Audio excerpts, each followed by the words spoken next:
So you said you're going to take heroin when you're 70? Yeah, yeah. I feel, I'm in the. Are you taping it right now? Yes, we are recording.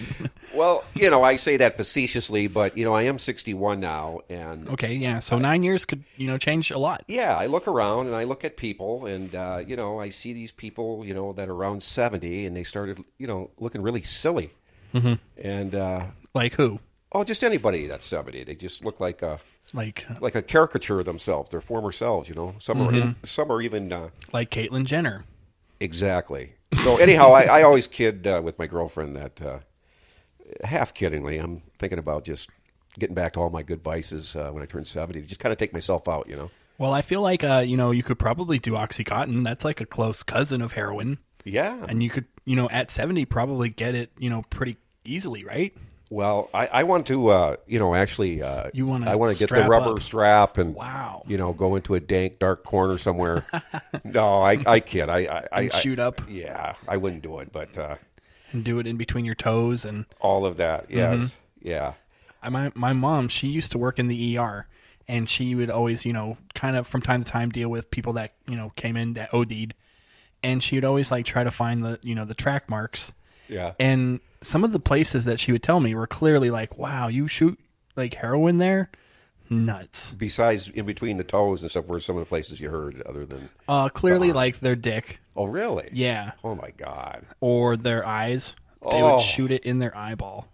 Oh, and what was the Yeah. reasoning behind that? Not to be detected at work or that kind of stuff? And I guess certain body parts would, receive the drug quicker or faster or Yeah.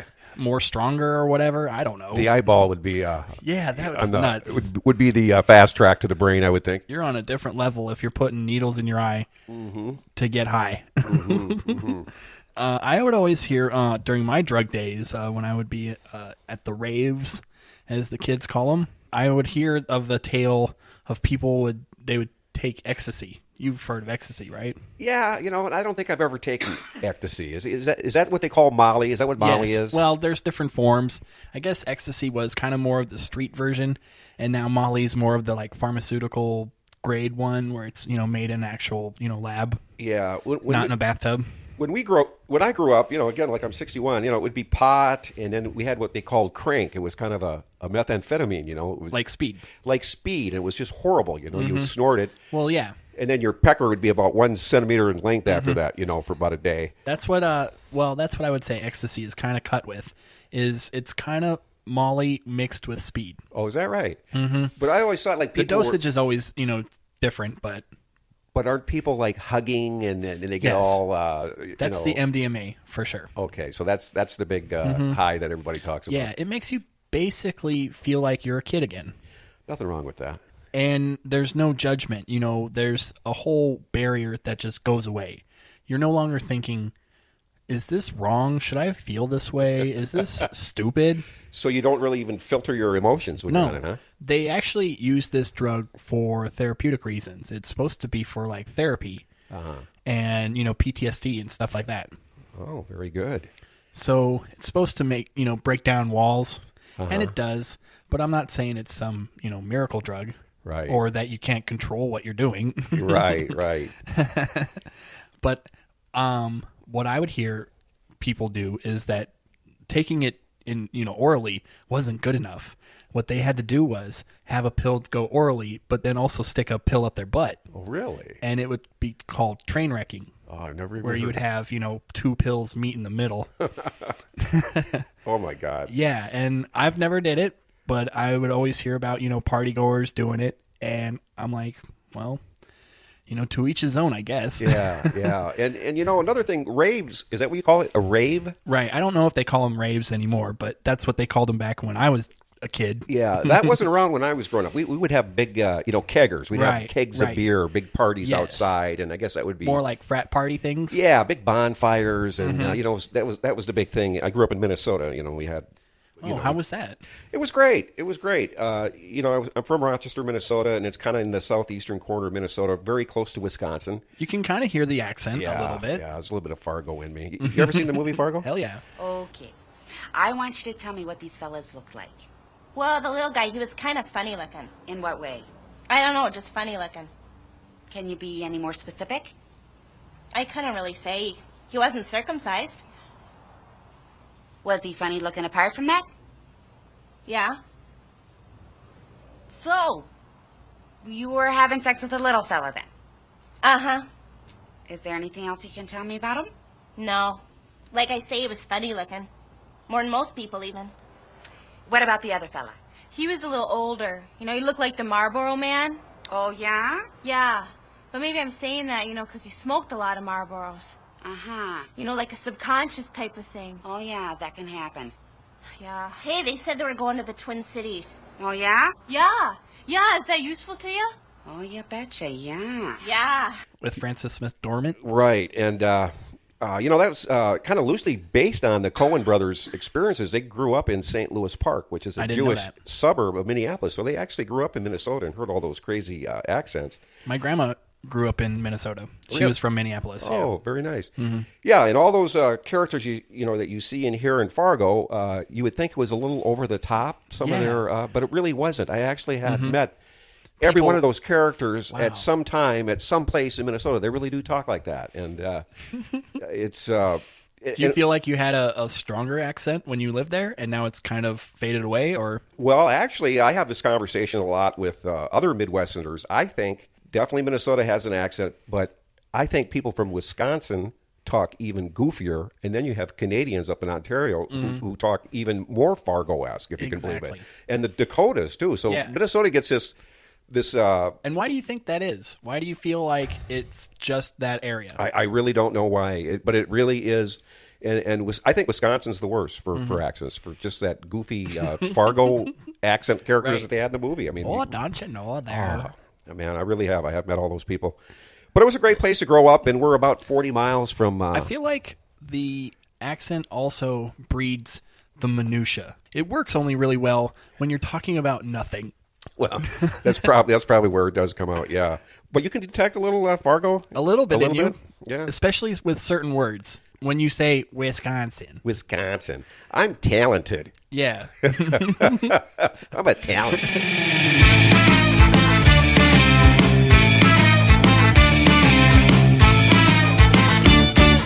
Stand-up comedy, open mics, interviews, and the podcast too. It's just a day in the life for Darryl Williams. Just a day in the life. This Comics Life.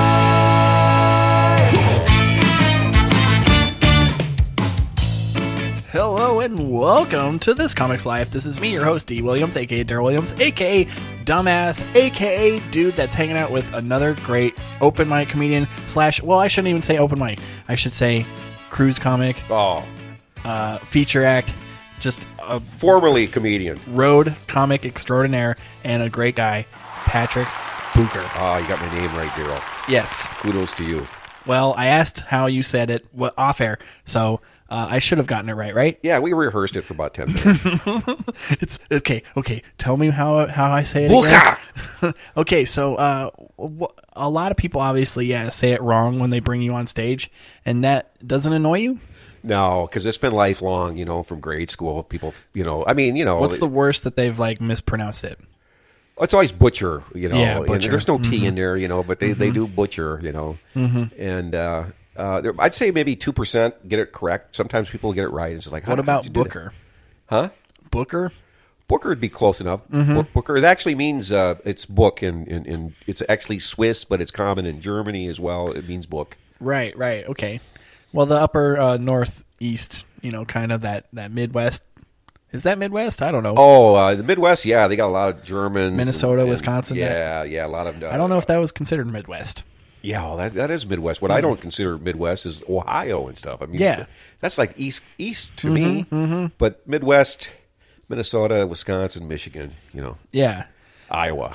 I'd always want to go there. That sounds like good country. Like when I think of America, it's usually like guys that are from that area. It's flyover country. Mm-hmm. Yeah, but it is. It's really Midwest people are the, they're really good people. They are. Well, back in the day, it was all like where the big manufacturing was. Yeah, obviously in Michigan, with all the automotive stuff.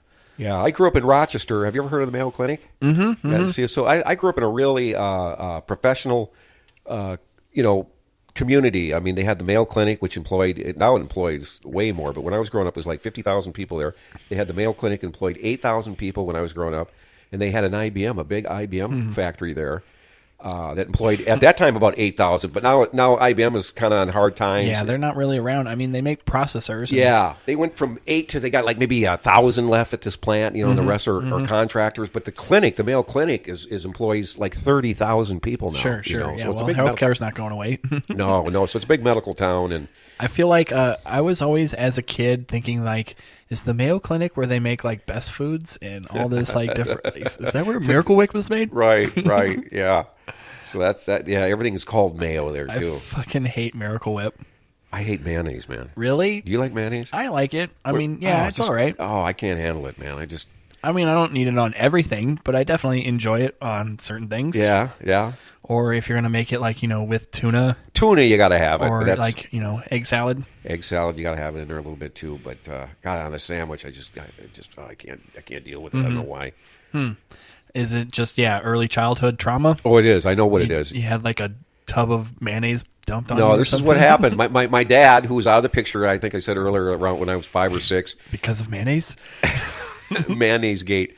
He was like a savant. He grew up on a farm, and he ended up being a draftsman for the city of Rochester. But that's cool. His passion was he grew up on a farm, so he liked to raise cattle. He bought and sold cattle, so he had this little 12-acre little ranch outside, that he do on the side, and he morphed into it full time after he just quit his job and just was. How many people or how many cows would he raise at a time? Tops maybe he might have up to 20 head, but the deal is sometimes he would do dairy. And I remember being a kid. This is why I don't like mayonnaise. This is exactly why they would do unpasteurized milk. They would milk the cows, right, and then they would pour the milk through a cloth to filter it, and there'd be coagulated chunks of cream. The curds, yeah. The curds that just grossed me out. Plus the milk was warm, which was really weird.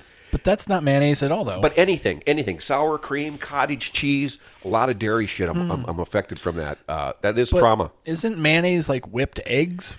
It's probably okay, but just any white dairy of anything, that even if I think it is dairy or even in that family, I just go back to that childhood. We're looking at those chunks of what'd you call it? Curds, yeah. Curds. It just grossed me out. And the liquid is the whey. Curds and whey. Curds and whey. You're absolutely right.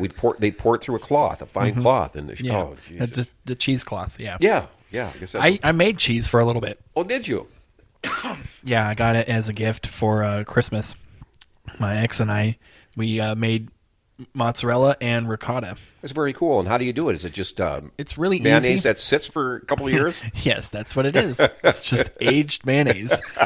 That's what most cheese is. Yes. No, but what you really do is you just cook some up. You just heat up some milk, really, with this protein that's called rennet, RENNET, and it just coagulates the milk. So it turns the curds into curds, and then you just basically sift it, and then you just collect all the curds, and you kind of that cottage cheese kind of vibe shit. And then you mix it, and you like knead it, and you make it into like one big cohesive ball. Uh-huh. And then you let the ball like sit and rest. For how long? Depending on what type of cheese you want to make. Mozzarella. Yeah, it's like a day. Is that it? Yeah, a couple hours. Yeah. That's why I think we made mozzarella to begin with, is because it is very quick. The whole process from beginning to end, where from when we started to when you could eat it, was probably 8 to 12 hours. Jesus, I thought it was like months, years that they did that shit. Certain Parmesans and certain like hard cheeses, like those types, will age for a long time. Uh-huh. But the softer cheeses, like the Brie and the cheese that you can kind of melt really easily, those don't take long at all. Okay, then once you've seen what's behind the curtains with cheese making, do you like cheese anymore? I do. You do? I like mozzarella a lot. Sometimes when you see what's behind the curtains, you no longer care for it. You know what I mean? You see how... Yeah, you see the sausage being made. Yeah. Yeah, I remember going to, as a kid, I went to a hot dog factory. Oh, Jesus. Don't even tell me anything about it. Yeah. Oh, I don't know. Where? Oh, no. It was the Hormel factory. It was like, wow, in L.A. somewhere. I don't Well, know. see, I grew up in Rochester. 40 Yeah. miles away was Austin, Minnesota, where the Hormel headquarters is. Yeah. And so we had rivalries in high school playing Austin, which is all blue-collar workers. Yeah. And then they would play Rochester, who are all kids of doctors or medical people or IBM, you know. So there was this real rivalry. But, yeah, they had a huge factory there, and getting back to that Sam Simon thing, you know, who he donated all of his millions to animal rights causes. I watched his documentary. Yeah. And I used to be a big meat eater, and it kind of tapered off, but he had some horrifying footage. Of course. That just kind of I can't eat pork anymore. I don't even, you know what I mean? It's sad. But it is weird how like it is one of those like, you know, things that people don't want to really think about. Yeah. But it is like, you know, mass food production. There is a weird sterilization of it where you can't have it be this process where, oh, we're just gonna kill it humanely and have it like be blessed and, you know, take it out like, you know, the Native Americans.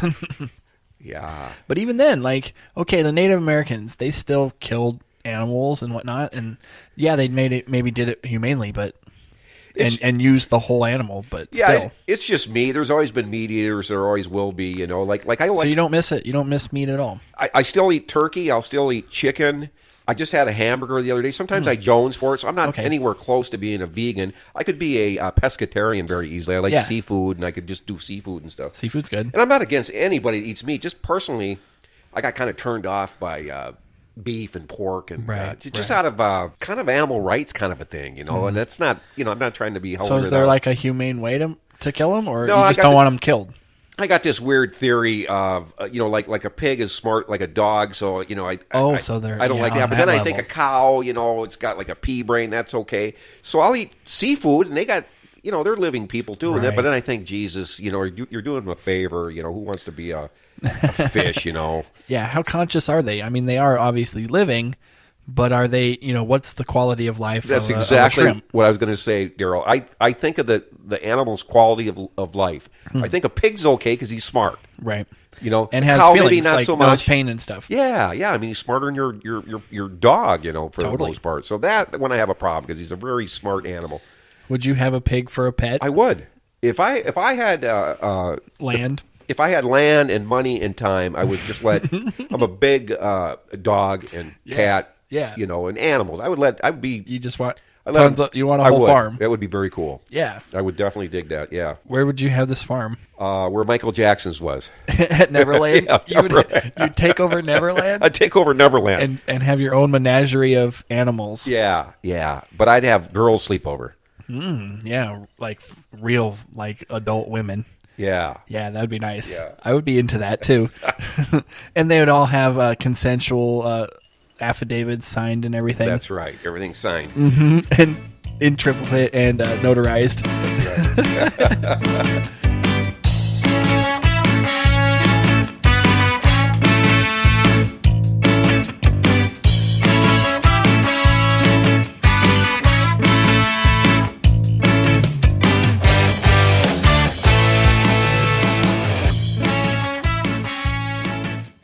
So, what made you want to start doing stand-up comedy? You know what, Daryl? I was like one of these guys that was, you know, as a young kid, I used to watch Johnny Carson. I don't know how many comics you've talked to that. I don't know if anybody's brought up Johnny. Really? Yeah, well, you're right.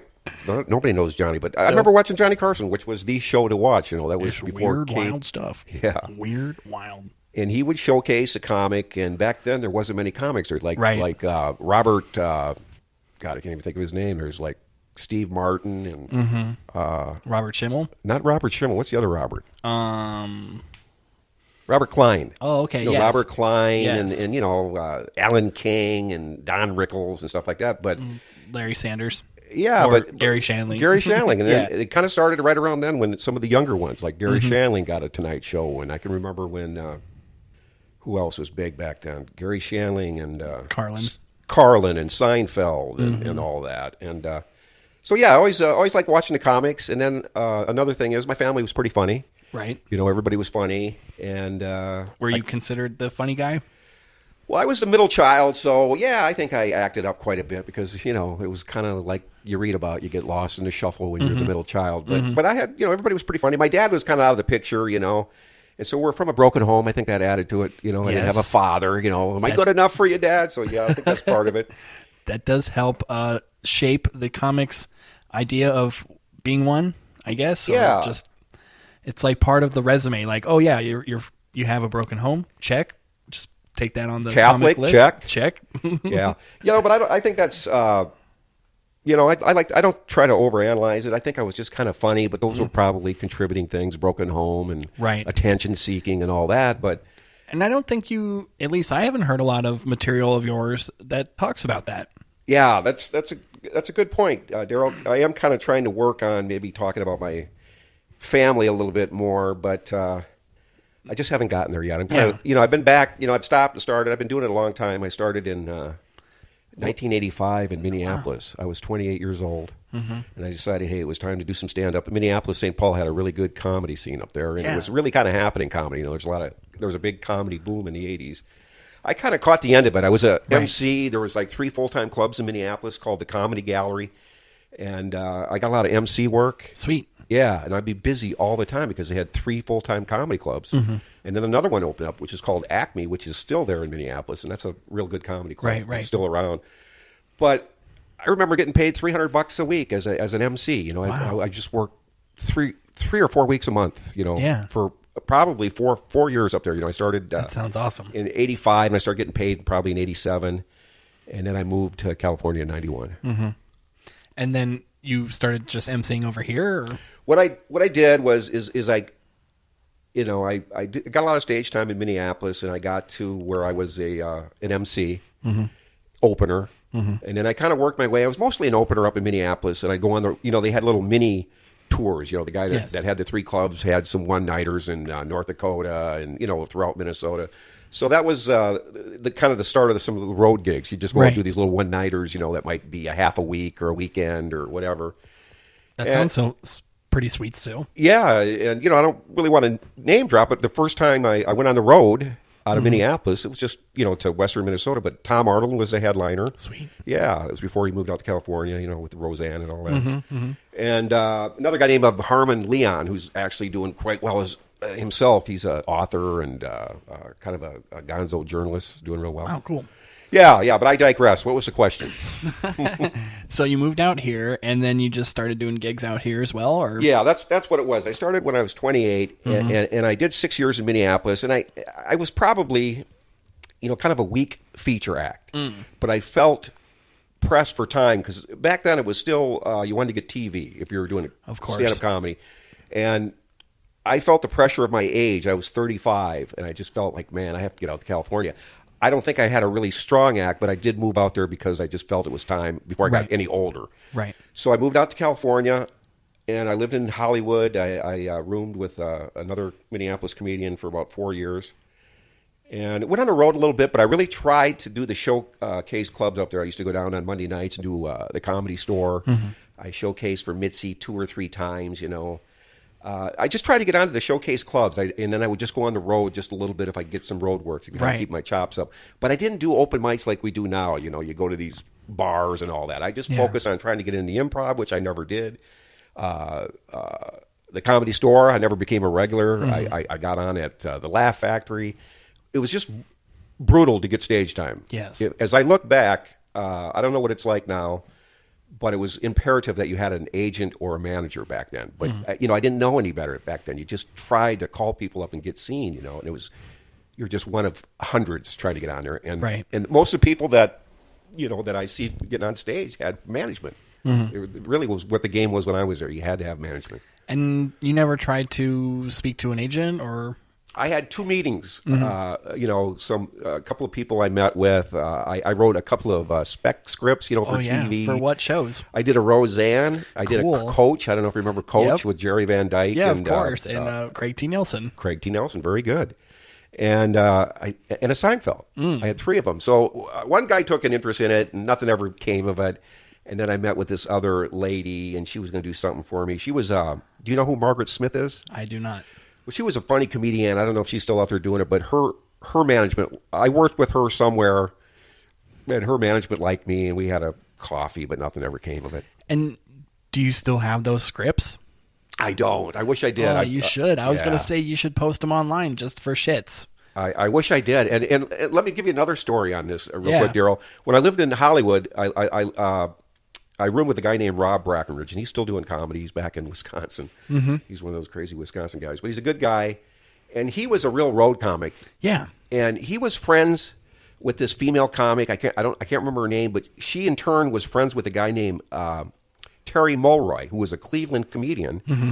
And Terry and Rob befriended each other. So Rob got an apartment in Hollywood and called me. I was thinking about moving to Chicago at the time, actually. Okay. Now that I think back, I was going to go to Chicago. That's a cool second move for sure. Yeah, I was thinking about doing that, and then I got this call from Rob saying he had an apartment in Hollywood that, and so it just kind of fell in my lap. So that's kind of why I went to Hollywood at that time. Mm-hmm. And what's really crazy is Terry Mulroy was they were both friends with this female comedian who's married to Bob Zaney. It's Bob Zaney's wife, whatever her name is. You know who Bob Zaney is? I know who he is, but I don't know who his wife is. Yeah, well, he's been around forever. Whoever he married was a friend of Rob and a friend of Terry Mulroy, but it gets better. Terry Mulroy's roommate was Drew Carey. Wow, cool. So Drew Carey I lived below Drew Carey for 4 years, and it wasn't happenstance. It was because Rob knew Terry, who knew that this apartment was coming up, and that's how it all happened. And did you get to see his sex dungeon, or did you? I used to go up to Drew's, and that's why I was getting back to the Drew story, because I gave Drew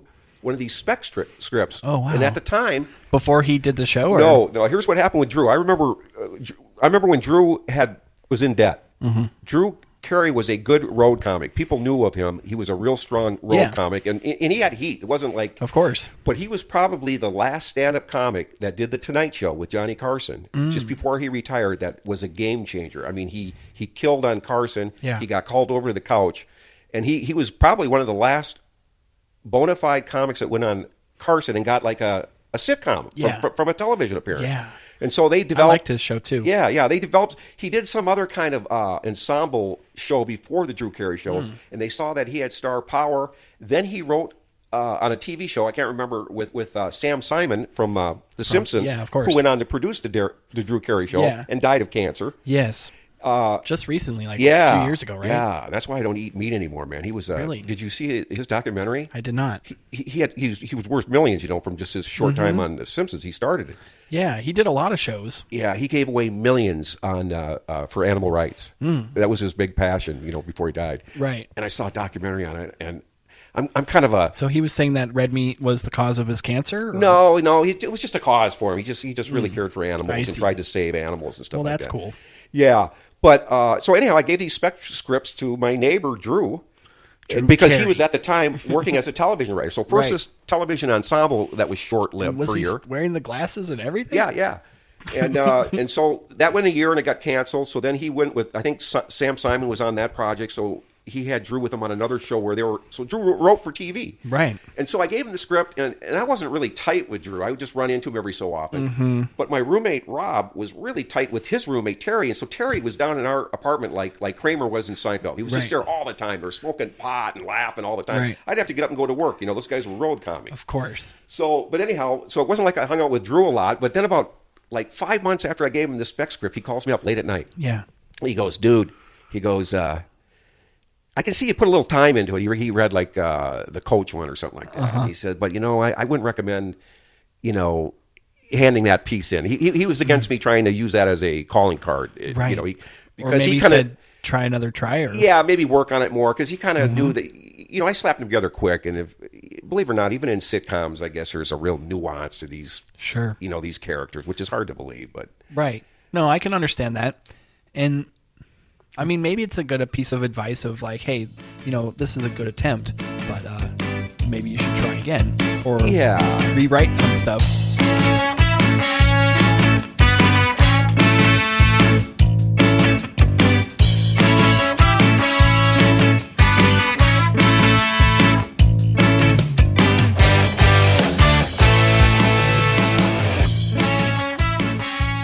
It's not lost upon me that you're doing new stuff each and every time. So I guess my question would be, what's your thoughts on what should someone be doing? Should you be showing people out there that you got a couple of newer bits that are working and keep throwing it out there and then do half new?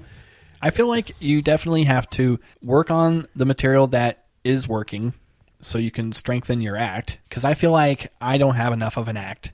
Yeah, I have bits that I like, bits that I do over and over. But is it a cohesive thing that, can go from one bit to the next bit to this bit that can, create a cohesive 15 minutes or whatever? Right. I don't know. Right. Probably not. Yeah, well... But I feel like, obviously, to get to that next level, you have to have that chunk of time that probably doesn't change that much. Right. That probably is pretty solid and pretty verbatim of I say this, and I have these tags, and I have this. Yeah. And it maybe has some wiggle room, but probably not. It's probably this 10 minutes is pretty much 10 minutes everywhere I go. Okay. I feel like I'm not that much of that guy. I feel like I see guys that are that. They harness that key or that aspect of comedy early. Uh-huh. And I see those guys getting on bigger shows, better shows, and what working more. Is that the people that are regurgitating the same stuff? And Yes. showing, is that the people getting... And I'm not saying it's bad. No, I'm but- saying I should do it more because I'd probably get on more shows. I see. If I did Yeah, regurgitate more of the same and hone Right. in on like, okay, this works. I'll say this now every single time I go on stage. Right. I just think... Instead of, oh, it works, I'll hold it and maybe say it when I want to say it. Right. But I'm always chasing the new Right. premise as well. Exactly. I think that's how it should be. You know when you hit some gold, you got Yeah. that. You could bring it out if you had to do a 10, 15-minute set for somebody, or whatever. But I like to have this couple of newer bits at work, and I'll do them for a while, and then you Yes. got to let them go, and you have them when you need them. And then you Yes. got to get to that next one, and then keep throwing new stuff out while you're working on this next little wave of stuff. And that's kind of how it seems to be for me. Because really, Daryl, I mean, I'm back to try and get funny, and hopefully other people think I'm funny, Yeah. Because you want your respect of your peers. I mean, you're not out there just... Well, that's the weird thing about what I find or what I struggle with a lot is if there are not a lot of comics that I know there, I'll usually do well because there's not a lot of people that I know there. But yeah, if there's a lot of guys I know there, I'll usually not do as strong. And I don't want to say it's because of them, but it is, I don't know, in a weird way where I struggle being on stage with a lot of contemporaries or with a lot of people that I would say are friends off the stage. Mm-hmm. It's like it's easier to make strangers laugh than my friends laugh that are other comics. I just think you're just attuned to not repeating yourself in front of other comics. Yes. I think that's really what it is for you. Yeah. But I think it's remarkable that you come out there and just do this new... But new stuff, that's the thing. It's risky. It's always like, oh, I don't know if this will work. Maybe won't. But I think you're a true performer doing that. Right. I mean, that's really gutsy with no net and going out there and just doing a new 5. Well, that's what I always like about certain mics that are like those storytelling or those bucket mics where you can, grab ideas out of the hat. I like, it's almost more of like, because I took improv a few times as well. So I think it's almost on that same line of that improv feeling. And yeah, a lot of guys definitely, are in two camps of, improv is one thing, comedy is another thing. And I'm like, well, isn't, crowd work kind of improv? Mm-hmm. I mean, yeah, maybe you have little things that you say like, okay, anytime when a fat guy heckles me, I got this little gem. Right. So maybe that's not necessarily, spontaneous, but it is still this idea of, okay, maybe I don't say it tonight. Maybe I do. Right. Yeah. I was just wondering what your motivation is and when you do bring out the same stuff that works and all that. What I find to do, too, is that I always try to do new stuff that incorporates maybe another premise that I already have.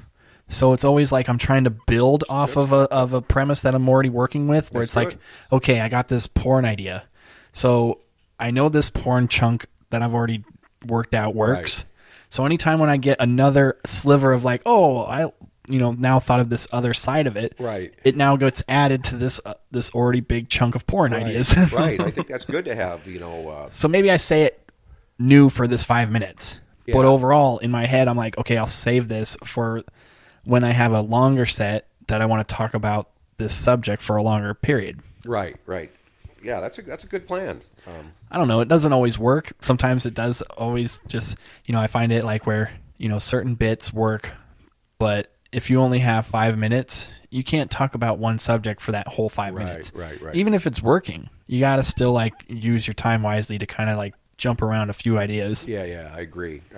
So, what's your favorite mic to do then? I don't know. It always changes. I like Black Bull lately. John Johnson, he's been throwing out a good Thursday night mic. Yeah?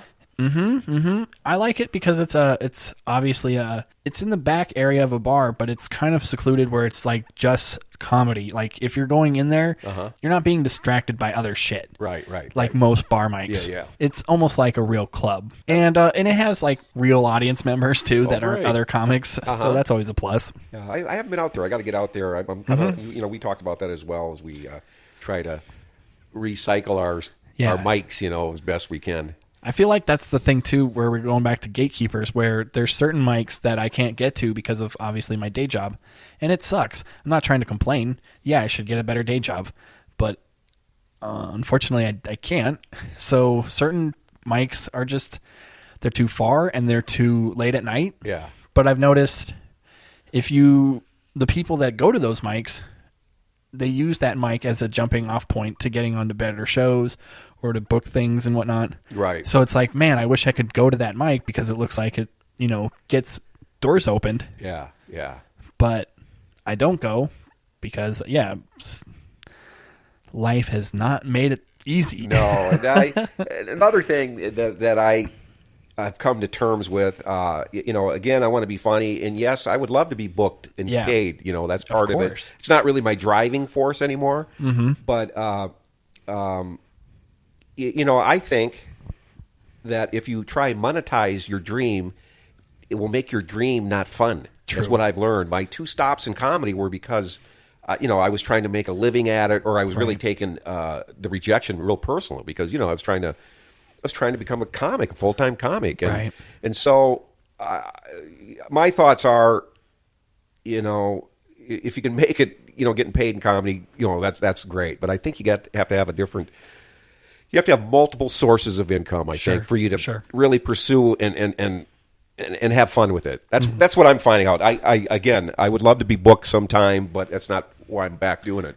It's definitely a labor of love. Obviously, most comics don't talk about doing it for the money at any stage. Obviously, there's certain money in it, but I'm not saying.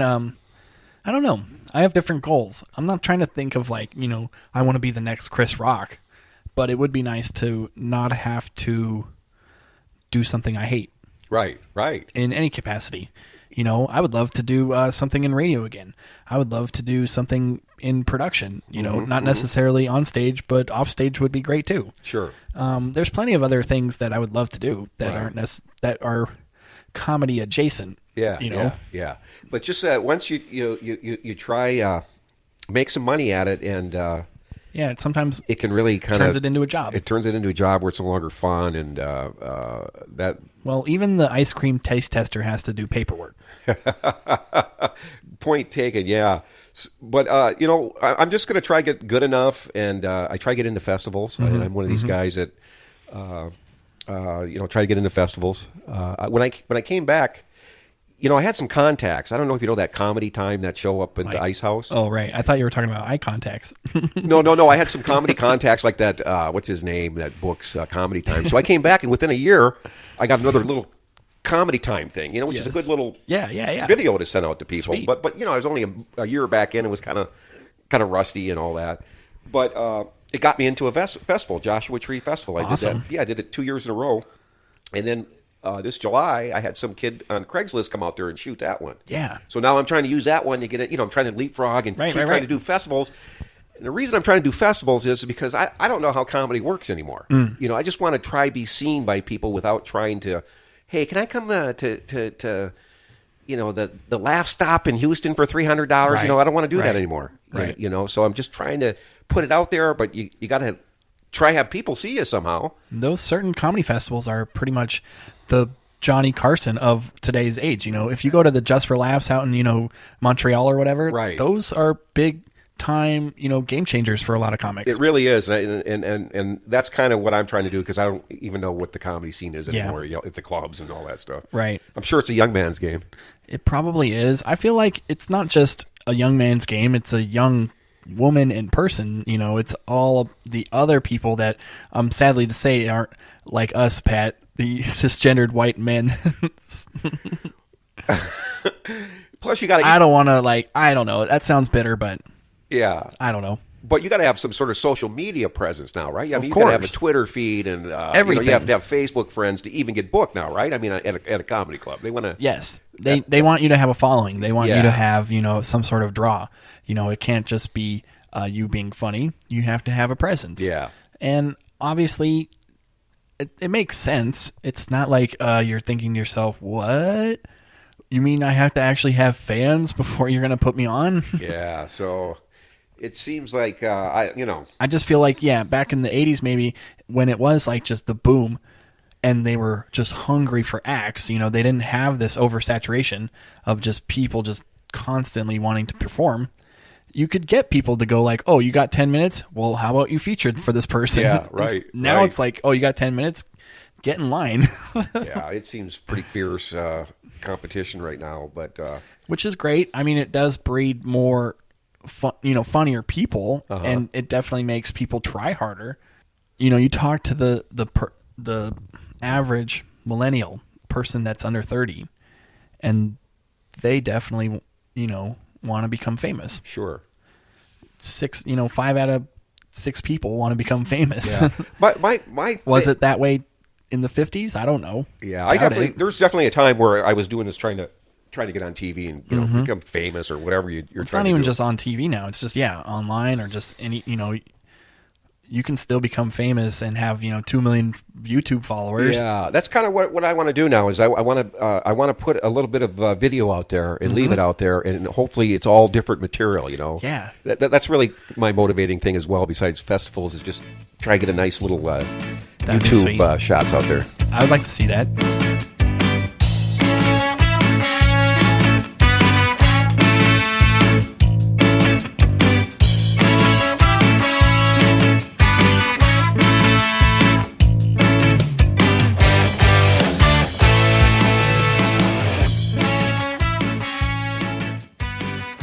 Yeah, and then I look back, Daryl, and all I ever really liked doing was comedy. I mean, I would I would crack up the class I was in, and throughout grade school and into high school, I'd get tossed out of classes for Yes. being disruptive. I mean, I liked to entertain. You were the class clown? I was kind of one of the class clowns. I was one of these guys that could get along with jocks. I could get along with the tough guys. What about the ladies? I did okay. It was all right. But Do you remember did you go to prom? I never went to prom. No? Yeah, isn't that weird? Kind of. It is weird. It's not probably weird now. I'm sure a lot of kids don't go now, but I didn't go to prom. I feel like when I was in high school, it was definitely like, "Oh, only the cool people, go to prom." I don't know why I didn't go. I don't know. I was just kind of a contrarian type guy too. Oh, right. If everybody else was doing it, I wasn't going to do it. Right, exactly. I think that was my mentality. I could see that. But getting back to that, so then I go out to Hollywood, and so I'm just chasing some sort of fame. Number one, I want to get I want to get on the evening at the Improv. That was the thing you wanted to do back then. Yes. And so I just wanted to get on TV, and so I think I was writing to get a writing job, but who wants to just be a writer? I think it was all money motivated. You're just Right. looking for money. Well, I would assume writing, the writing gigs are always that, day gig as a comic, and it's that gig that obviously, pays pretty decent. Right. And it still allows you to do comedy at night. Right. And I mean, I'm assuming, for a lot of comics, it's pretty alluring because it probably opens up other doors, Yeah, and so that's why you do the spec script for the TV shows. Sure. That was your calling card to try to get a TV writing job. I wrote a pilot for an original idea that I had, and I tried to get it read by a few different people, and it went nowhere. But I still like the idea, but I just feel like it just needs to have the right eyeballs, get to it. Yeah, but it was an original work? Yeah, I had an idea for an animation script, and it was like a sitcom animation. Was it going to be like a 22-minute or 22-page Yeah, kind exactly. of thing spec? Mm-hmm. And it was Jesus Christ, the high school years. And it was all about Jesus Christ, obviously, in high school. That's funny. Because, you don't see that gap of when he's between a kid and an adult. Right. So you don't know any of that story. That's funny. So I tried to make it kind of tongue in cheek, but not a full on slap in the face. like, I didn't want to be insulting, but obviously I wanted to make fun a little. Sure. But then the few people I had read it, I would, had this, summary before it, to kind of just tell them, like, hey, this is kind of what it's about, blah, blah, blah. Your treatment? You kind of had like a little treatment? Exactly. The log line, shit like that. Yeah. And so half of them, they would write back comments like, hey, this would be a good sketch, but I don't know about it being a movie. And I'm like, well, first of all, it's a half-hour animation. Right. Like, did you even, like, read the summary? Come on now. And, I'd be like, okay, well, thanks for the advice, but it kind of sounds like you didn't really read it all, or just, like... And who were these people you got it to? I got it to a person that created a TV show for Fox and wrote for a bunch of different, I met him convention or whatever. A strip joint? Yes, I did. Mm-hmm. In fact, it was a female. Well, they're Hollywood. Was it a Hollywood person type? Yeah, or his Fox, I guess. Yeah, but they're notorious for. But I mean, that's the thing. Like, obviously, he did a huge favor for reading it. Sure. But I feel like I wish he just maybe spent a little bit more time on it. I don't mind the harsh criticism. I don't mind him saying, like, hey, this is maybe more of a sketch than a TV show. But certain things, like, it doesn't discourage me. Obviously, it's not like where I'm like, well, fuck this idea, fuck writing, fuck, like, trying to do comedy. It's not like, you hit one speed bump and you're out. It's just like, I guess that's just what, drives you to be funnier and drives you to just try harder. Yeah, one of the other things I did when I was living in Hollywood, I took a couple of acting classes, and I took a screenwriting class at UCLA. They had some night, like, adult classes up at Universal Studios. Right up there where they, there was some classroom they had up there, and I remember the guy's name was Steve Greenberg. And what was his credits? Well, first thing he does is he goes up to his chalkboard, and with kind of anger, he takes his chalk, and in big giant block letters, he starts off the class by writing, "Nobody in Hollywood knows anything." So he's one of these spit-out screenwriters, that's already embittered, and now he's teaching and all that. So he starts off with that. So you're not the only one that's had, things rejected or no notes given or all. It's just legendary.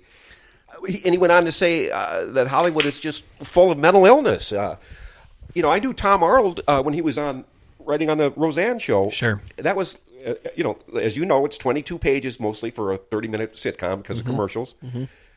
At the height of Roseanne, there were 26 producers on that show getting their comments, their notes on it. 26 people were touching that script. Yeah, a 22-page script with all the megalomania and all their need to put their fingerprint on it. So it's insanity up there.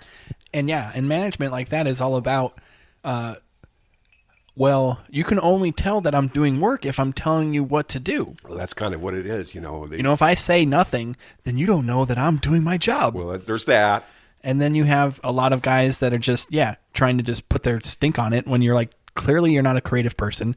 You're a number cruncher. Go shut the fuck up and sit over and crunch your numbers. Yeah. Let the creative people be creative. But then you have, obviously, new networks in this area that aren't people that are like, hey, let's try to tell people what to do. We'll just give them some money and say, hey, you're funny. Go do something. Yeah. Make us some money, please. Yeah, I have zero interest in writing now or anything, But I mean, I would think with all these streaming programs and productions that are just awesome out there. I mean, a lot of that old Hollywood stuff must have fallen by the wayside. The management and having somebody in the audience see you to make your career. Those days are gone. I think. Well, most of those Hollywood positions, too, are always revolving doors. Yeah. You never see a CEO of a film company for more than 20 years or whatever. Right. They're in there for 5 years and they move on to something else. Yeah, they're mercenaries is what they are. Yeah, it's like as soon as you're not making the company, X amount of growth per year, you're out. Yeah. And then, of course, some new guy shows up, maybe does a few changes, maybe makes a couple of good investments. But even then, they're still out. Yeah. So I do you feel like you would want to do like sketch or any type of other things, like still act? Maybe not, do your own writing, but be a part of somebody else's. I don't think so. I don't think so, Daryl. Here's where it's at. I started in 85. I moved out to Hollywood in 91. I lived in Hollywood for 8 years. Wow. The first 4 were kind of exciting, and seeing people and going down to the clubs, like the Improv and seeing all these comics you'd seen on TV and all that. So that was all exciting, and you felt like you're in the hunt. And then after about 4 years, it started getting old, that I wasn't getting regular spots or moving, getting any management and seeing other people, have some success. So the last 4 years of Hollywood was kind of, my interest in comedy kind of waned, and then I moved down to Long Beach just before the year 2000. And shortly thereafter, I took my first break in comedy of about 4 years, from about 2003. I still tried to do some road gigs from about 2003 to 2007. I just altogether stopped because it was no longer fun. I had to make some money. Right. And then I kind of came back in 07, and it was still kind of clean and was still trying to... And what did you do for, work? I have a degree. I have a... God, I have such a non-linear career path. But anyhow, I got a degree in mass communications and sociology, a double major, and I got a minor in business administration and psychology. And when this was in Wisconsin? No, in Minnesota. I went to Mankato State University in Mankato. Now it's called Minnesota State University Mankato. And by the way, this Adam Thielen, who plays for the Vikings, I don't know if anybody follows football, but sure. he made the Pro Bowl this year. He went as a walk-on from my alma mater. He's one of the best wide receivers. Cool. But anyhow, what am I talking about, Daryl?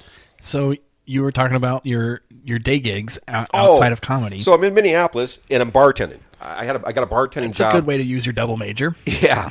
So I got a bartending job up in Minneapolis, and then I had a friend of a friend get me a job as an accounts payable specialist at this healthcare company that leased out medical equipment. Right. So I learned accounting, just accounts payable. Of course. So then I moved out to California in 91, and I had a degree, and I had a business minor, and I went to some of the temp agencies and just said, hey, yeah, they sent me out as in payables, and then it kind of morphed into where I was an accountant, Yes. because, I just faked it.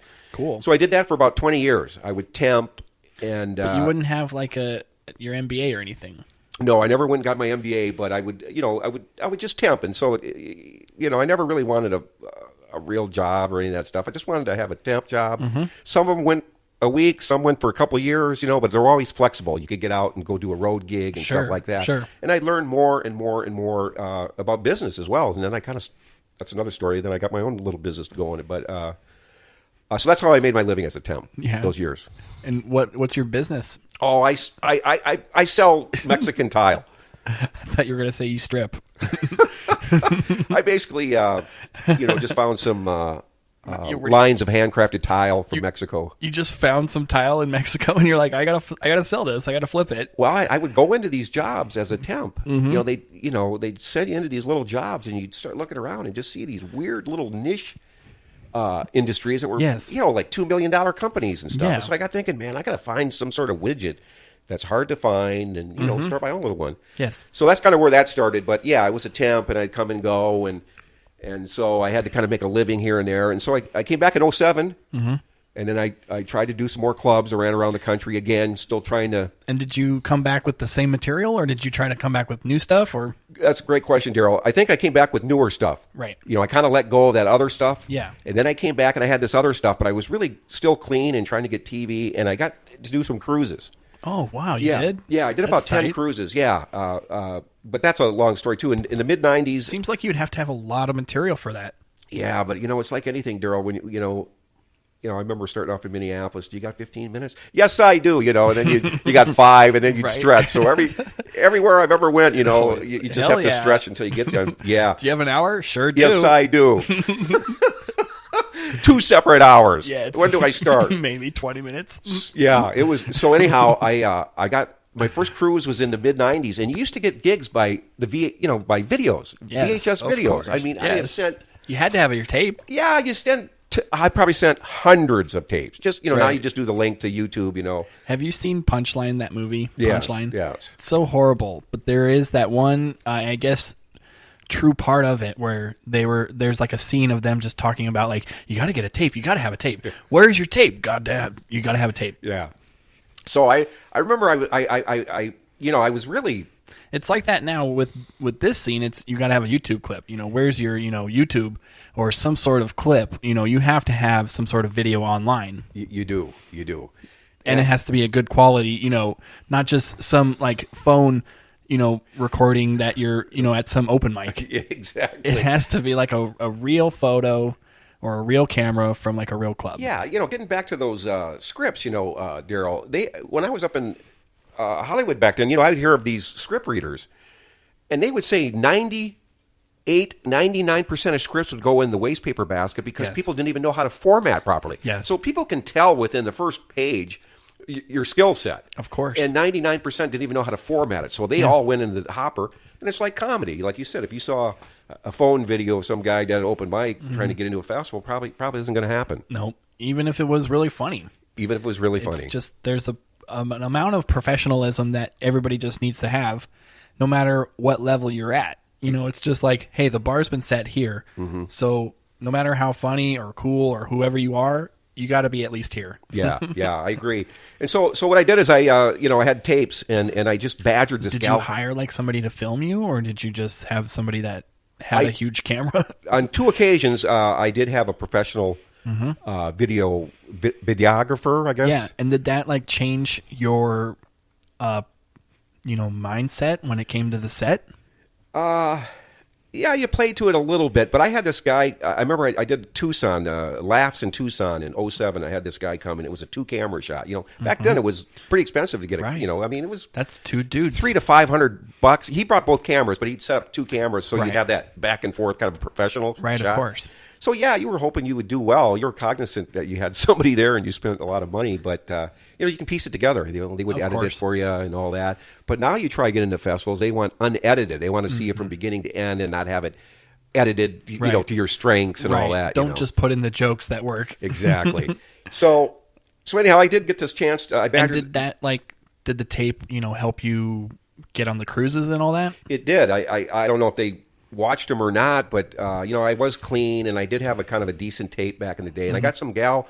It was down in Century City. You know where that is? And that's when Princess used to be headquartered. Princess Cruises, Right. Which is now Carnival? they're all under Carnival now. Yeah. Back then they were separate, but Princess was kind of a high end cruise. And I remember I not badgered her, but she gave me a booking. And so I got 2 bookings with. I got a booking, and they call it a fly-in, and they flew me from Los Angeles to Acapulco, and I was going to hop on this. Wow, Yeah, it was cool. pretty cool. And I got on the boat, and I had to. You were supposed to have definitely 2 30-minute different sets. Yes. And I didn't. I had the time. I really stretch. I mean, you get an opportunity, you just got to do it. And you do like a lot of crowd work, or? Yeah. So anyhow, I fly on. I get in Acapulco. I get onto this Princess. I can't remember what it was called, Princess whatever. But it was. Come on, you want to leave me? It was a 2-week cruise. It started off in Los Angeles. Yeah. I joined it in Acapulco. It was a 2-week cruise. It was going through the Panama Canal. It was going to end up in Fort Lauderdale. Wow, cool. Yeah. So they call it a fly-in. I come on there, and then the comic that's on. A comic can only do maybe 2 shows a week. Yeah. So that's why you had to have the 2 different sets. Yes.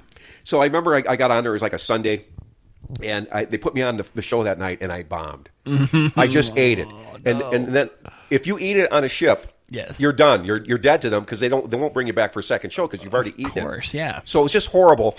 But not only did I bomb, they wouldn't. They wanted me to get off in. I wasn't to go all the way to Fort Lauderdale. I mean, I got to go through the Panama Canal, and we went to Cartagena, Colombia. But I was like ostracized, and it was, people wouldn't want to talk to me or. Oh, it was just horrible. And I asked them if I could get off it. They did a port of call in St. Thomas, and I said, "Do you mind if I just get off here and spend a night?" And then they made arrangements to fly me out. The next What if day. you didn't want to try to do a second show to redeem yourself? They just wouldn't. They wouldn't. You were just done. And you just started bombing from minute 1, or? Yeah, I wasn't ready. I was Yeah. not ready. It was one of those deals. And I will say this, Daryl. Getting back to it, was a 2-week cruise, which meant, and I don't mean funny's funny. I'll take. I was not funny on that ship. I'll admit it. But they were older people, Right. Because anybody that can afford a 2-week cruise is usually retired and has the wherewithal and not money. 28-year-olds. Yeah, it isn't No. a carnival. Guys No. falling off the deal. These are real old people. And so it wasn't a good fit. And so they gave me a second follow-up deal. I don't know how soon after, but they gave me another shot. And this Wow. one was out of Vancouver, and it was going to go up to Alaska and back.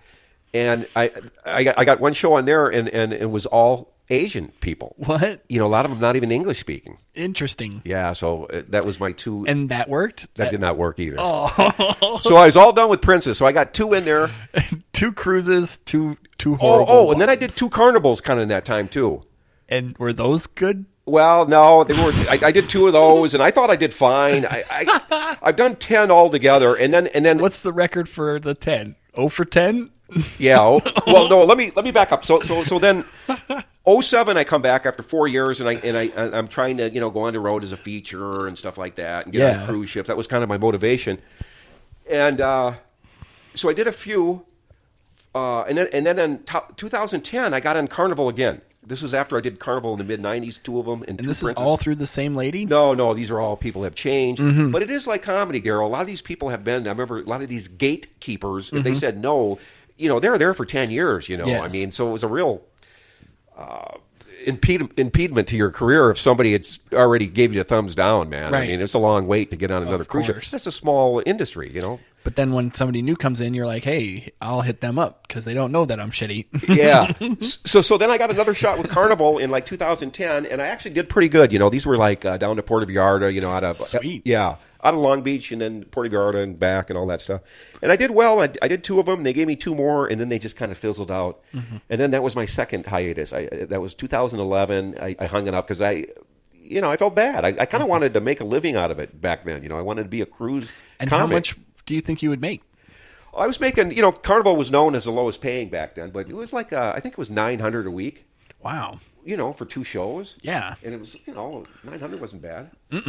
That sounds like a pretty sweet gig, especially for comedy. And you're obviously getting free food and Free food, and the deal about cruises is probably the toughest job in there because everybody on the cruise dislikes you because a lot of these people that have the lower jobs have to share cabins and all that. So they see this fly-in comic, and they call it, you get captain privileges where you get to eat with the captain's crew. You don't eat with the employees and all that. So you're kind of like shunned. a guest almost. And then you're with the captain's crew, and they're kind of arrogant, so they kind of look down on you. So you're kind of In a weird middle. You're in a weird middle, and then generally, again, I'm taking the blame on why they worked or didn't work, but there were some politics involved.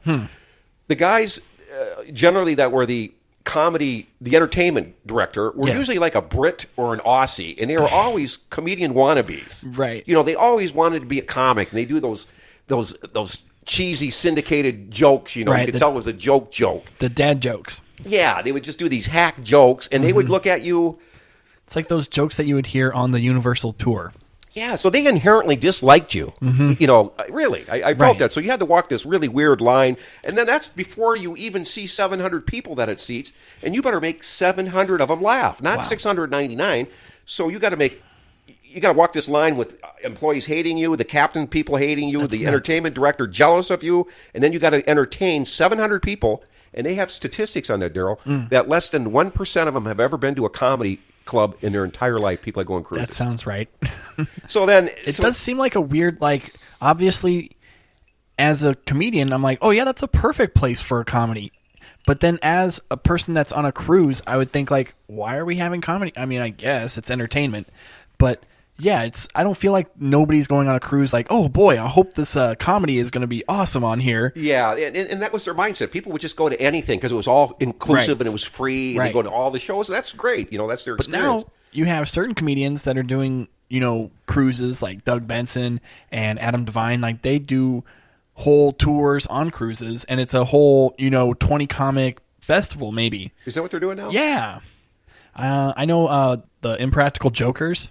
The people on, True TV. Right. They had a cruise, and they had, probably, 20 other comics that were on the cruise as well. And it was, Was there hopes of getting the cruise booked with people that like these comics? Was that the draw, or?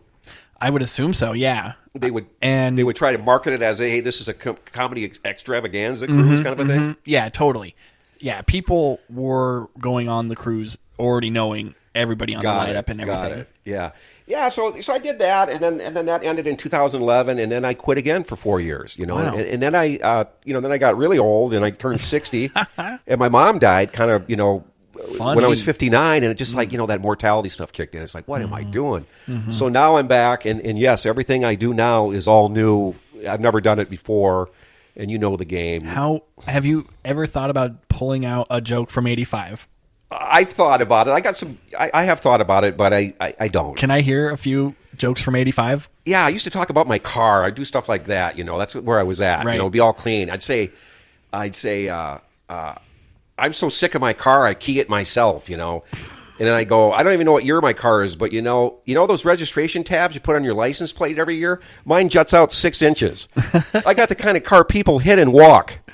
That kind of shit. Right. So I remember all that stuff, and I did have some family stuff like that. I go, yeah. My mom, I had a lot of goofy stuff, yeah. yeah. But no, I don't. So this third time back, Daryl, I like most comics, I'm kind of like starting over again, and then as most comics starting out, you usually address the elephant in the room when you're coming back. So this time I started off talking about my age, because it was real hard to. It's really weird to be 60, 61 all of a sudden, it comes slow, but then you're here, and then you think, God, I gotta, now I'm up here doing comedy, I gotta talk about my age, I feel like it is a big go-to for a lot of comics, especially starting out. I did it myself. I probably still do it a little bit, where you got to address yourself. People don't know you. They want to get to know you. How are they going to get to know you? You tell them about yourself up at the top. Self-deprecate probably most of the time. That's exactly it. If you're heavy, you'll address your weight. Yeah. If you got a big nose, you have a big nose. Exactly. And mine was my age. I felt like I had to talk about it. Yeah, I have a bald bit and those types of things. My name being weird. Yeah. So that is comedy. Pain and all that. Sure. So so that's what I'm kind of back, and I'm just kind of having fun. I think, I'll blow a little smoke up your ass. I feel that you're one of the funniest guys I see on the scene. Oh, thanks, Daryl. Especially because you have a different perspective. It is a lot of younger guys, and I feel like even being at 35, a little past the time that you should start comedy. Yeah, I was your exact age when I felt that pressure to move out to LA, And obviously, I didn't obviously have the misfortune of being, I don't know what you would call it. I guess it's fortune or misfortune of just being close to LA already from birth. But even then, I'm still like, I didn't start it until 31, 33. And what made you start? What was a lot of the same feelings. Like, I just didn't like a lot of my day jobs. I felt like I wanted to, I felt like I was a pretty funny guy, knew how to be funny in front of people, but I don't know. I just felt like if I didn't do it, I would regret it. There you go. Yeah, if you have a calling, you should address it and do it and see where it goes. And I would still think that I'm probably not as far along as I would want to be. There's certain people that I've seen start at the same time as me that have, in my eyes, gone further, been on bigger shows, more things. And that always is the big struggle for me, where I see, people that are, I always try to compare myself with others. That's my biggest, hurdle. Yeah. I always have to feel like I want to just say, hey, don't worry about anybody else. Just worry about your shit. Just do your stuff. But it's human nature not to peek around. But especially with social media the way it is, you see just everybody posting constantly what they're doing in their own lives. And sometimes, you get jealous. Yeah. Sometimes you see those posts and you're like, man, I wish I was posting that. Yeah, but here's what I've told you. I've told you this, Daryl. You're one of those guys that are out there, and there's many others out there that are doing a lot of new stuff each time. Mm-hmm. But every time I see you, you're always doing something new, and I think that is so impressive. Well, I feel like in a weird way, it might fall on just you, Pat, because sometimes I feel like I love doing new material. I do it obviously, for a lot of the same reasons where I feel like people do new material to begin with, is that they're tired of doing the old stuff. And I wouldn't even say that my old stuff is considered old stuff. It's just, I don't like saying the same thing in front of the same people. Right. And maybe that's just a radio part of me or a podcasting part of me. Uh-huh. But it's just one of those things where I feel like if I say this for the 10th time and you didn't laugh 9 times before that, why should I say it the 10th time? Because you're not going to laugh that 10th time.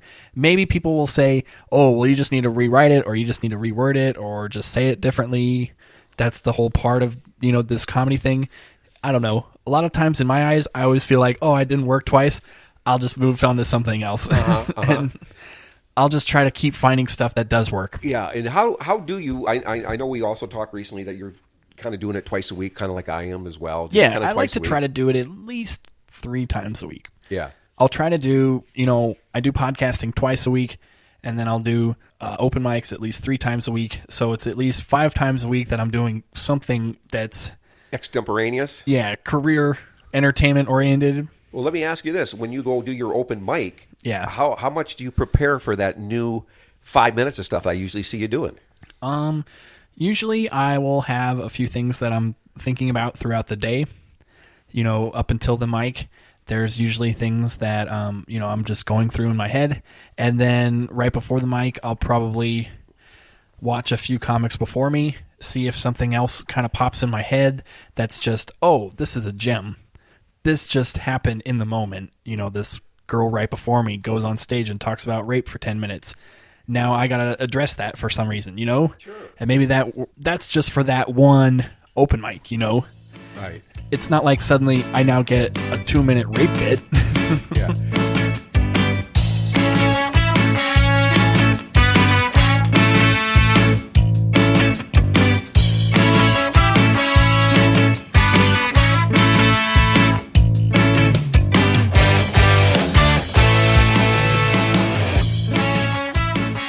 Okay, I want to do a bit real quick that it's a new bit. James Lipton, he always did those questions that he stole from that Bernard Pivot, where it was like just 10 random questions that he would ask every guest at the end. So I'm going to steal that because he stole it from Bernard Pivot. I'm going to steal it from him. But I got some 10 questions that I'm going to ask Pat here, and you can just answer them however you want. It doesn't matter. They're just stupid hypotheticals. But here we go. If you could make up a geometric shape, what would it be called? If I could make up a geometric and have its own name? Yeah, like a rhombus or a triangle. Like a new shape that was now called what? New shape. Wow, that's some psychological profile and shit to see if I'm mentally ill. I mean, I would assume most shapes already have a name, but I guess there's always new shapes to be made. Yeah. And I do have the symmetry. I think we're all a little bit autistic, meaning that I think, I'm one of these people that like symmetry, and if there's no symmetry, it bothers me, So Right. I would have to say something circular or, squares don't really do it for me. I'd like something like a hexagon or an octagon. How about a patagon? a traceagon? Traceagon. Three sides. Yeah, Traceagon. right. Instead of triangle, it's a traceagon. Oh, that's right. There's a triangle. It would be No, a triangle. But I like traceagon better. I like it better. You know why I say that shit? Because part of those Mexican pavers I have like octagon, hexagons, San Felipe, Riviera, all those shapes. Yeah. So I am in that shape world, but that's a good question. Jesus. Okay, next question. What is your favorite joke that never gets a laugh? I had a joke once that I tried. It was for me, and I'd say, I never watched The Wizard of Oz, the movie, but I've read the book 232 times.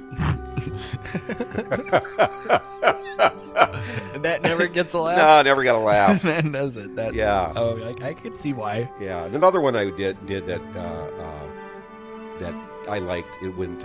We're all just one head injury away from being happy or something like that. Is that part of the joke? Yes, you have a head injury? Yeah.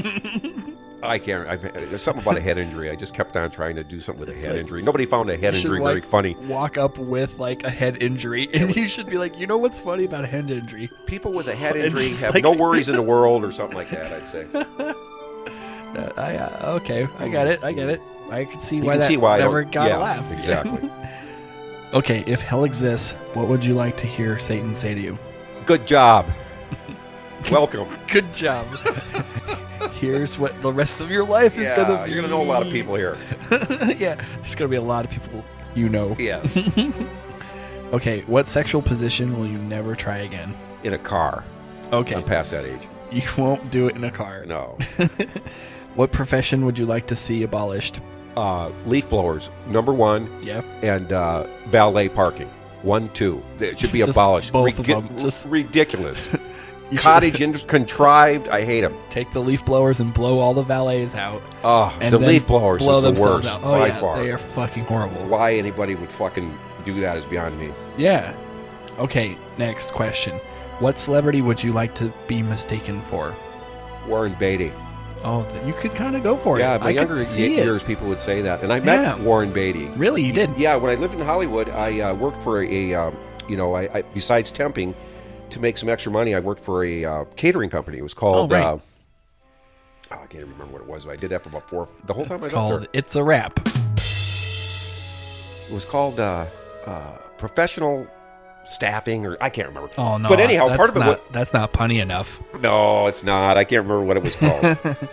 It needs Isn't that to be crazy? like 5-star treatment or something like that.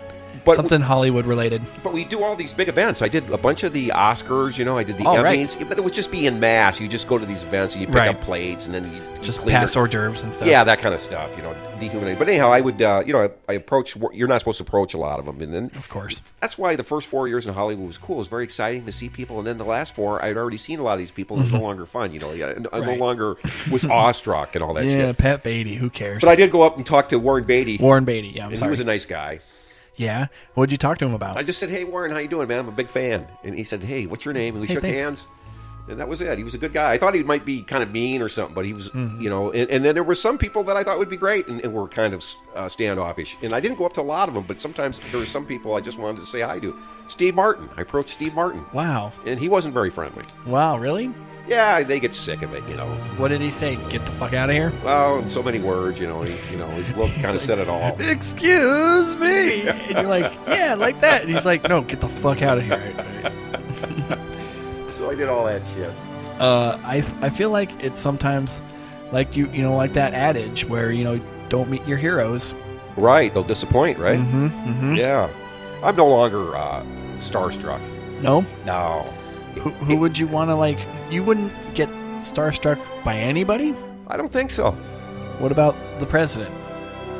Trump? Yeah, you wouldn't be like, wow, he came and saw me at an open mic. That's crazy. No, that Trump, man. I don't know what's up with that guy. I don't know. I got to say this. I kind of watched Celebrity Apprentice. He has something going on for me to watch. Right. I watched Celebrity Apprentice. I like the whole. You're fired.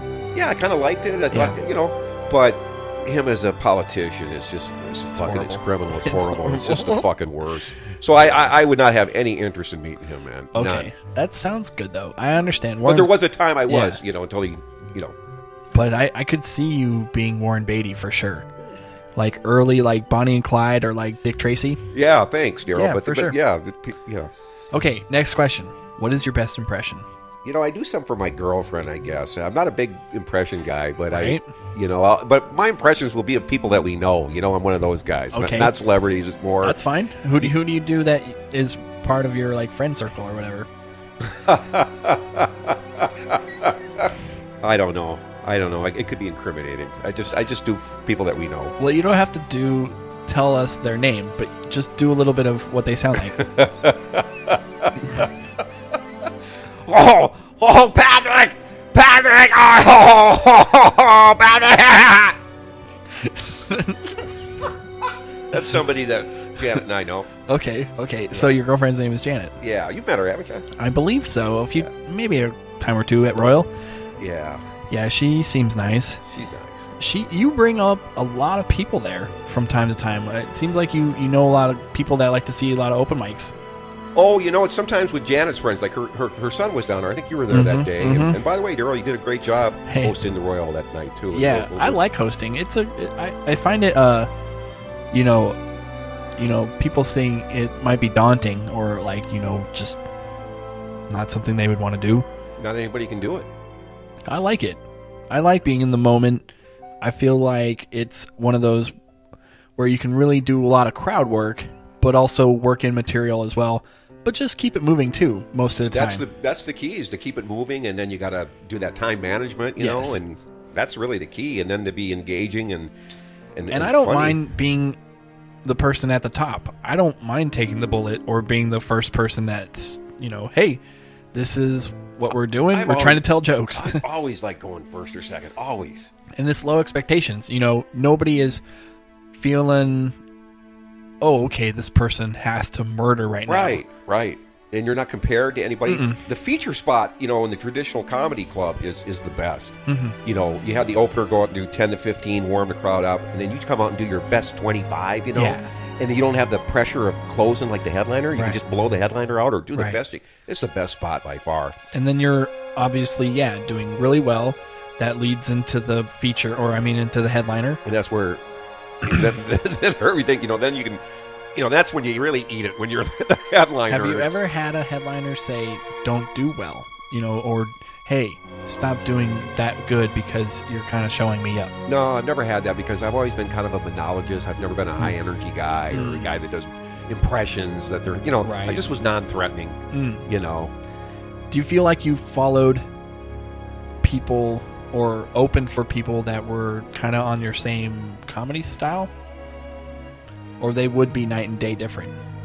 They would usually, you know, I don't know how, you know, I'm sure there was some sort of technique and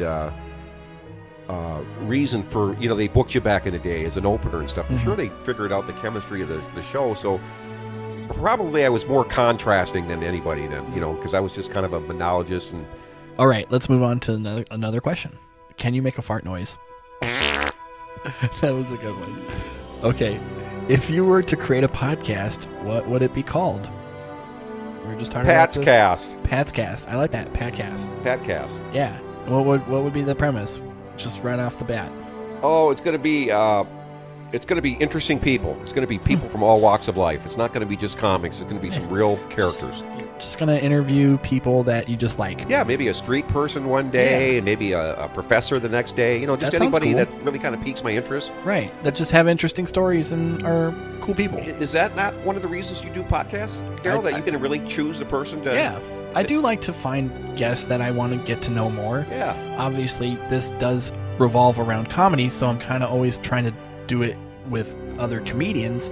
But even then, it's still like, okay, for the most part, yeah, we know each other from open mics, but we haven't really sat down and like gotten to know one another. Right. You know, for the most part, like this podcast definitely gets me to know quite a bit of people. Yeah, I think it's a great thing.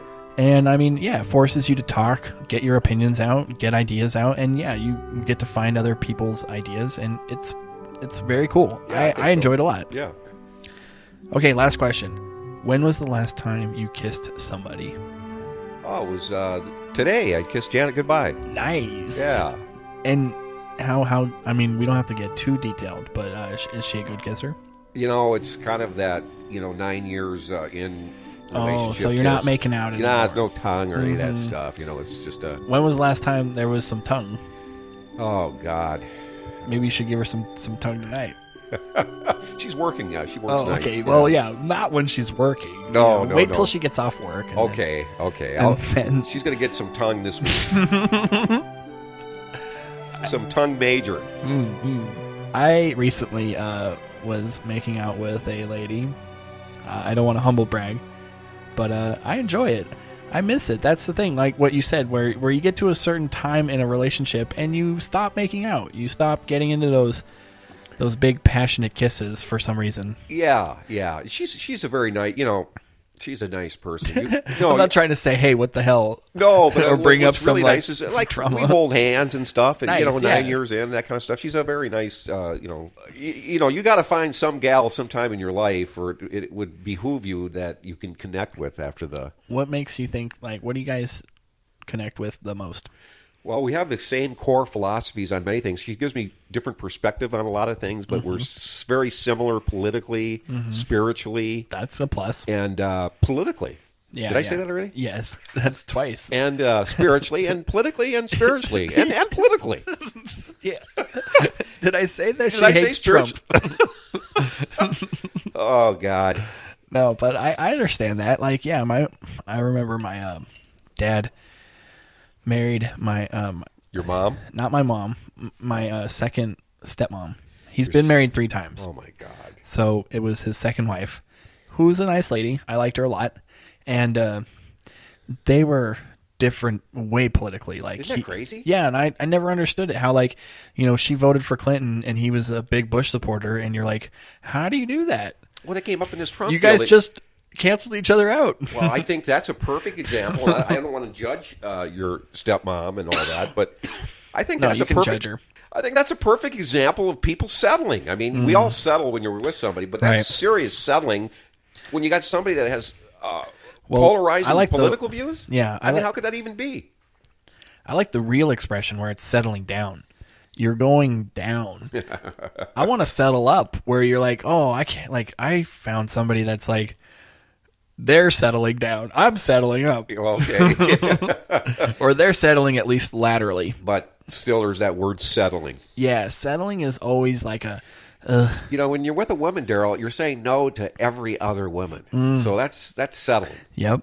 I am definitely, yeah. But right now, the world is my oyster. There you go. Not saying I'm making out with a lot of oysters. You should bang as many oysters as you can. Yep, I probably could get a lot luckier with actual oysters. But no, I feel like my love life is like hit and miss sometimes, where it is like, you know, those times where, you know, you really do those college tries of like, oh, I'm going to get back in the game. I'm going to like try to like be more progressive and proactive and hit up women that I wouldn't normally You're hit at up. that odd age, Daryl, 35, where people might think you're a narcotic agent or somebody's dad. You know, you're kind of, you still got a foot in the young people, and then you got a foot with the old hide people. It's a terrible age. I hang out with certain younger comics, and I definitely feel that way, where I'm like, I feel like I should be buying you guys beer and then walking away. Yeah. Like, go have fun, kids. Yeah, be 60, 61 going to these open mics, man. It's so I know, weird. Yeah. How does that feel, being like people literally the oldest guy there? Well, I think that's why I did a lot of older material when I first came back. I was always harping on my age. I probably still will, always, to some degree. No, everybody's been nice. People like you, Daryl, and all these people have been very nice to me and receptive. And you know, I think they've. Well, I mean, it does help that you are funny, obviously. Well, that's nice of you to say. I mean, I hope I am. That's my goal. Is you know, I hope I don't embarrass myself. You know, I definitely want to be funny, and it's fun to be. You know, bottom line is, Daryl, comics are my tribe. Yeah, I learned that they're my tribe. You can say, oh, they're maligned and. You know, twisted and all that, but really, they're my tribe. You know, and I've come to realize that and accept it. You know, I think they're nice people, and that's my tribe, and I really get a great deal of joy of running into you and guys like yourself out there.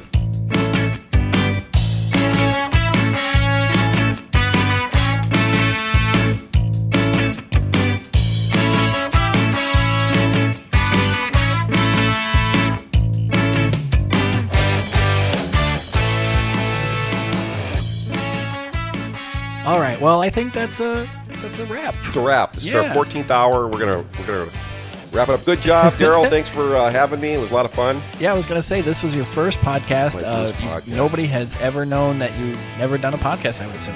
Yeah. Until just now. Now they know. And so, thank you for having me. I mean, you know, they weren't around when I was doing it, but I think podcasts are cool. You should definitely come on more. Maybe we'll have you with another guest. I like to have 2 guests from time to time. That's cool. You usually bring back guys that have been on it already. You Yeah. know, try to have it be more of a round table. Yeah, that's great. So yeah, do you want to throw out the social media, or do you even know what social media is? I do know it. I'm on Facebook. Right, Just my name I'm on there, and I do have a website that I don't really keep it updated, but it's called Patrick the Comedian. And then you go on YouTube. I have a bunch of videos on YouTube. Nice. Okay. So just put my name in the search, and I'm out there. Got it. Yeah. All right. No guys. Twitter or none of that shit. Nah, none of that. Fuck that. All right, guys. Well, follow me, obviously, yes, on Twitter at the D Stories. Or you can follow me on Instagram and Facebook at thiscomicslife, or just write me an email at thiscomicslifepod@gmail.com. Or just follow wherever you get podcasts and rate and subscribe. Just help me out, guys. The more reviews, the better. All right. So until next time, guys, this has been This comic